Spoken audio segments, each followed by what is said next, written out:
students, we are going to start with the next process of cell division, that is called the meiosis.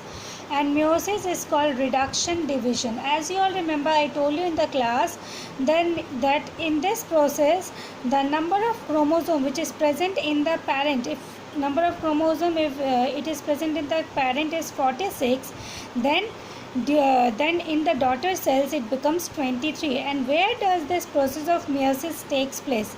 This process of meiosis takes place in the reproductive cells. So what are the reproductive cells in case of male and female? It is a sperm and the ovum. So let us see the introduction first. Meiosis was first observed in sea urchin, okay, and meiosis was explained by Van Benden, and the term meiosis was given by Farmer Murray. So how many types of meiosis you all can see?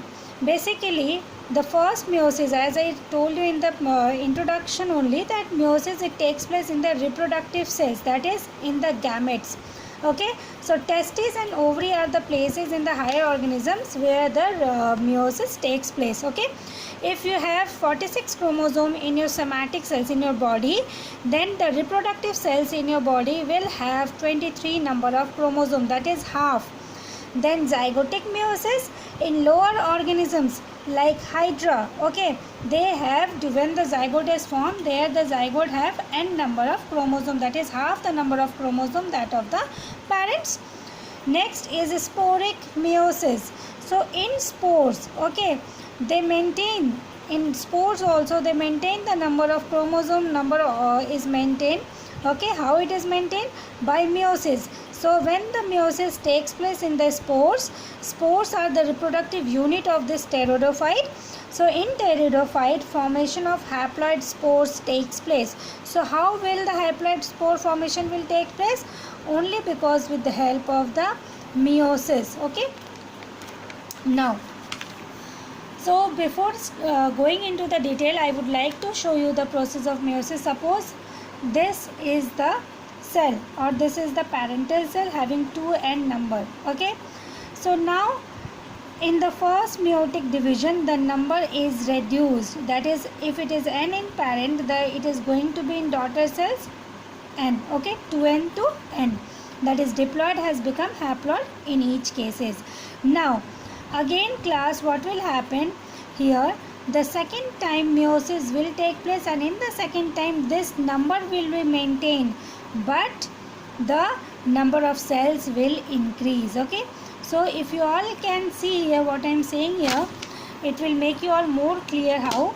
Suppose this is the first time, so n from 2n, n you all got it. Okay, first meiotic division.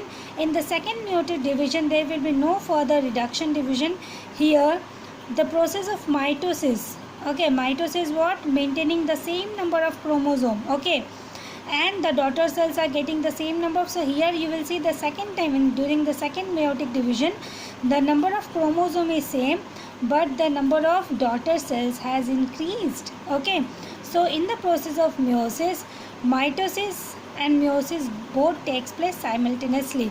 So first reduction division takes place, and then maintaining the same number of chromosome, the number of daughter cells have increased. Okay, so from one mother cell you are getting 4 haploid daughter cell. Okay, that was all about the introduction about the meiosis. Now we'll see that what are the different stages of meiosis. So meiosis, it is divided into two, meiosis 1 and meiosis 2. Meiosis 1, it is divided again into karyokinesis 1 and karyokinesis 2. In karyokinesis you have the same prophase 1, but here the prophase 1 it is going to be much more longer than that of the mitosis. The prophase 1 is divided into liptotin, zygotin, pachytin, diplotin and diakinesis.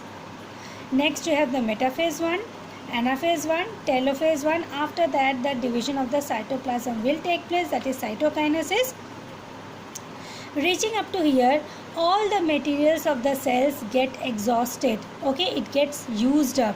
Now the cell again enter into the cell cycle phase, that is the preparatory phase, but this preparatory phase here it is called interkinesis, and in this preparatory phase the cell does not have any S phase. Okay, there is no S phase.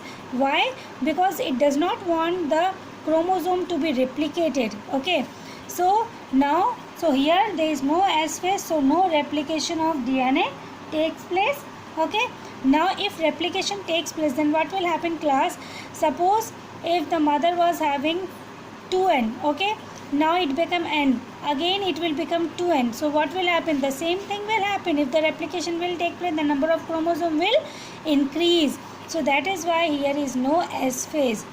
Again the cell, after preparation, it will enter into the second phase of the meiosis 2, that is karyokinesis 2, followed by prophase 2, metaphase 2, anaphase 2, telophase 2, and then the cytokinesis 2.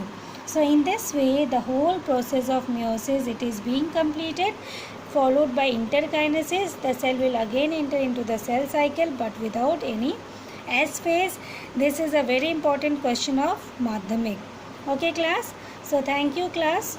We have completed with the meiosis.